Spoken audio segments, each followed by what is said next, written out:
When Saoirse was 13, she began climate striking every Friday, skipping school to call on world leaders to take action to protect our environment. From there, Saoirse's expansive work has included becoming a founding member of Ireland's Fridays for Future chapter, being elected as an Irish second-level Students' Union Equality Officer, winning the Global Rise Challenge, serving as an advisor to the C40 Mayors Forum, and being chosen as the youngest ever advisor to the United Nations. Now, if I sounded a bit excited in that last clip, it's because I love the United Nations. I'm a model UN delegate at my school. I recently joined my local chapter of UNA USA.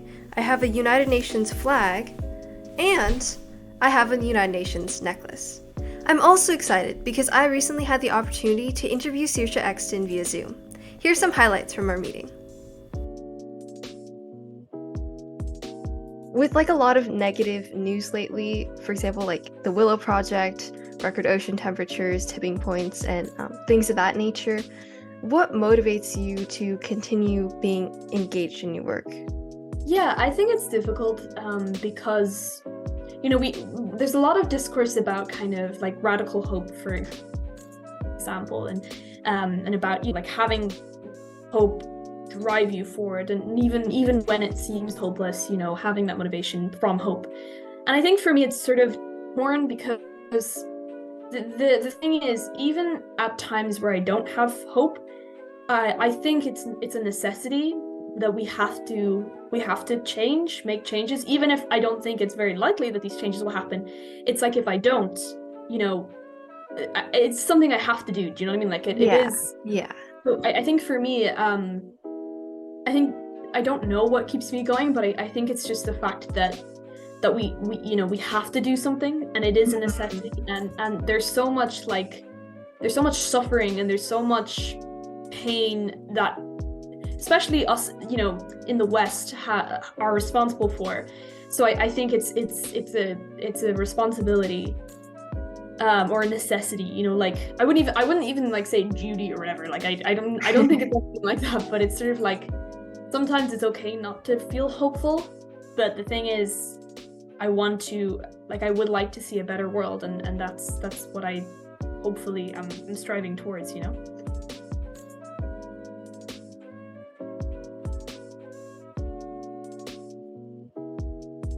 What message would you give to climate activists or youth who are affected by eco-anxiety, or have you experienced eco-anxiety yourself, possibly?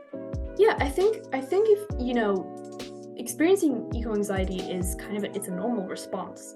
In the same way, experiencing any mental health issue right now in the current system is a normal response, because we're in a system that doesn't value our humanity, it values our kind of productivity. And so it is normal to not feel good. For me, the best kind of antidote to it is to to keep getting out there and protesting, to keep reading. There's some really good books, Less is More by Jason Hickel, for example, which is all about economics and the climate crisis. But he also provides really tangible solutions to what we're experiencing. And also, I think the thing is, we've kind of been taught all our lives that humanity is just inherently horrible, and the reality is we're not. We're actually human.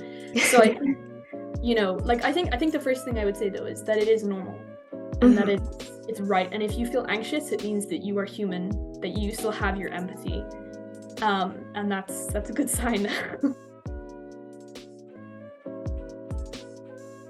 In your opinion, what's the number one thing people can do to make a difference?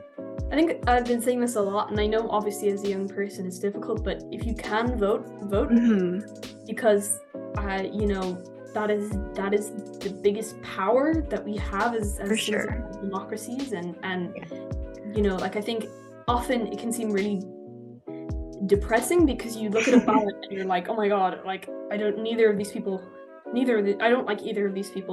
Yeah. But they're always going to be the lesser of two evil. It's not great, but it's just there are some things that are better than others, and it doesn't matter. It can also feel like one vote doesn't really matter anyway, but it is really important. some of the people that I know, I'm like, how do I even know these people? You know, like, who are they? They're so cool. I think it's really amazing because, you know, having that community is like when I was in COP26 in Glasgow in 2021, which is, I don't know, it's like this big conference where all, yeah, you probably know Yeah. everyone knows what it is. I don't know. But you know, there was a protest at the end of it, and we all gathered together and we started chanting in all different languages, and it was amazing.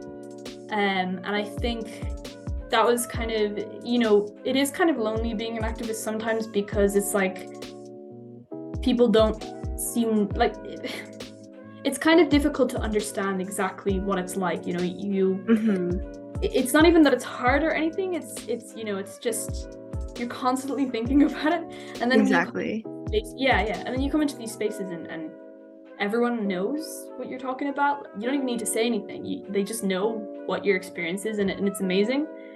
And so I think that for me, like, climate heroes, I suppose, would mean the people who make that space. And but I think also, like I said before, you know, we aren't individuals. We're sort of like, we're part of a wider collective, and any change that has been made has not been the result of one person in this movement. It's been the result of all of us together being a collective. So I think that's the most important thing.